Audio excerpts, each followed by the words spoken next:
é mais de 63 mil pessoas no Maracanã. Se você perguntar aos torcedores que saíram dali, provavelmente os torcedores do Vasco, apesar do volume final de jogo, estão mais satisfeitos do que os do Flamengo, né, Pedro? Tudo bem? Tudo bem, Dani. Achei que Dani não ia deixar eu falar, mas um beijo especial para você. Não, claro. Eu estava ansioso por esse momento. Achei que ela tentou. Você não percebeu a ordem da dinâmica. Eu tentei, claramente ela tentou não entendi. Tinha que ser o primeiro, mas era isso? É uma linha de passe especial com você, Daniela, professor Breilo, André, agora falando sério. Você traz essa observação e é importante essa sensibilidade, porque o clássico, ele permite isso. O clássico tem viradas, né? Situações, viradas de chave dentro de ano, dentro de competição.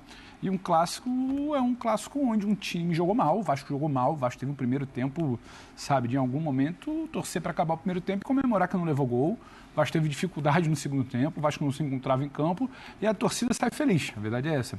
E um Flamengo que teve bons momentos no primeiro tempo, não dá também para ficar só com o recorte final do vacilo, sabe, de não segurar a bola, de tomar um gol, sabe. O Flamengo, o time que é, para as pretensões que tem, ele não pode se perder dentro de uma partida do tamanho de um clássico ou mata-mata, que seja como se perdeu hoje. Sai incomodado, insatisfeito, porque a grande estrela do rival que não vinha jogando ainda faz um gol. Você deixa escapar 2 pontos numa briga que você ainda quer de título. Você teve um primeiro tempo, sim, bom. O Flamengo tem boas notícias de primeiro tempo. A movimentação do Plata, estreando. Do Gerson, joga uma barbaridade de bola. O Arrascaeta e o Bruno Henrique, a movimentação deles é muito interessante. Isso sem falar do que jogou e do que joga Léo Ortiz. Então, tudo que o Flamengo teve de bola, teve de criação, teve de circulação, teve de aceleração e fez um gol. E não mata, e não segura essa bola no pé. O Flamengo tem qualidade no seu elenco para segurar essa bola no pé. Se cansou, tudo mais. O Vasco tinha dificuldade de jogar. E o Vasco precisou de uma bola para ferir esse Flamengo.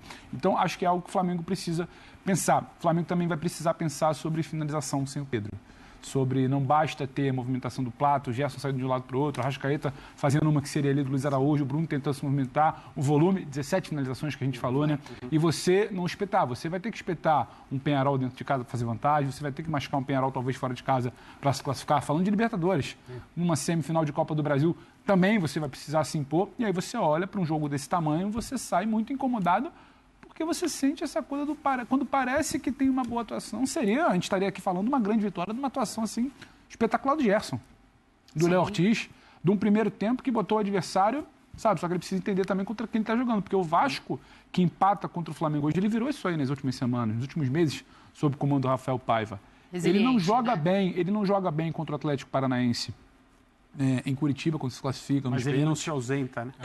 Ele tem momentos muito complicados contra o Atlético Paranaense em São Januário, mas ele vira, ele compete, ele tem um gol, ele sustenta a pressão, ele não se entrega contra o Flamengo. O Vasco, de alguns anos atrás, tomar 1-0 do Flamengo era... Você podia trocar de canal, você podia fazer outra coisa, porque ou o Flamengo ia sustentar com muita tranquilidade, ou o Vasco ia tomar mais. E hoje não. Então o Flamengo também tem que saber quem é que está do outro lado.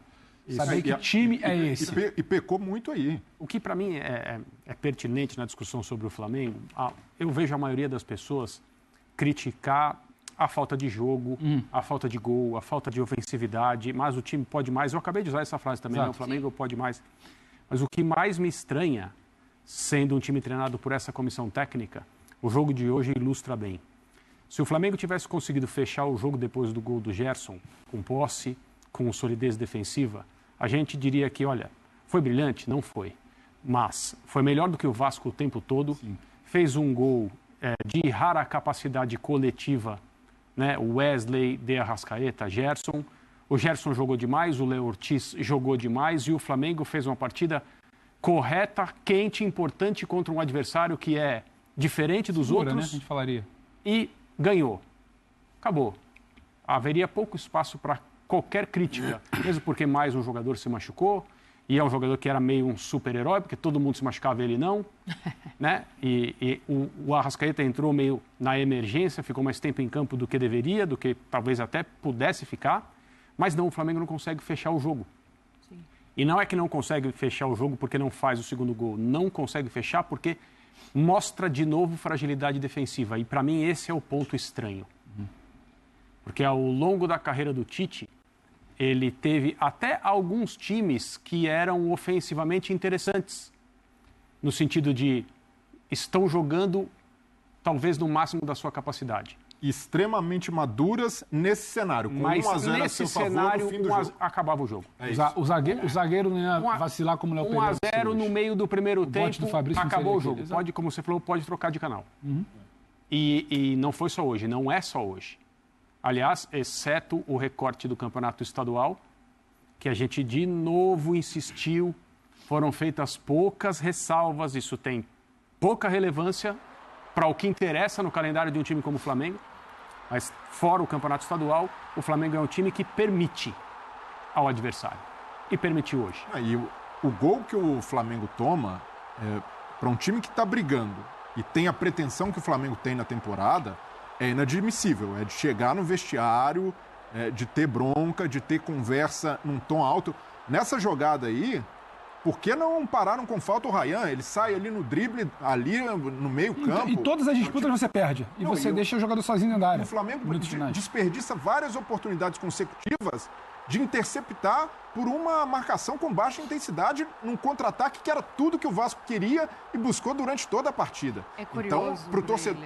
Desculpa te interromper, mas eu vou te devolver a palavra só porque eu acho que tem um ponto aí que é fundamental nesse debate, que é a visão do próprio torcedor do Flamengo, né? Você pega a rede social, você lê as mensagens, você vai ver torcedor muito bravo realmente com a questão defensiva, que já é uma questão anterior ao Tite. Sim. Mas hoje o torcedor ele faz duas ressalvas. Uma, jogou melhor do que vinha jogando, no sentido de ter e controlar a bola. O primeiro tempo é muito interessante. E o torcedor do Flamengo, ele acaba mais incomodado com o que o Pedro trouxe para a gente debater, que é a questão de quem vai pegar essa bola e chutar no gol, do que efetivamente com a questão defensiva. Porque, assim, existem muitas bolas, e aí a gente analisando o jogo, que o Gerson toca para o lado em vez de chutar no gol. E aí a bola que o Arrascaeta, que o esforço vacila voltando. E o Arrascaeta sai cara a cara. Então, eu acho que esse é o ponto que, nesse momento, o torcedor do Flamengo está perguntando quem vai resolver esse problema antes da defesa, sabe? Dani, falta um pouco mais de contundência, verdade.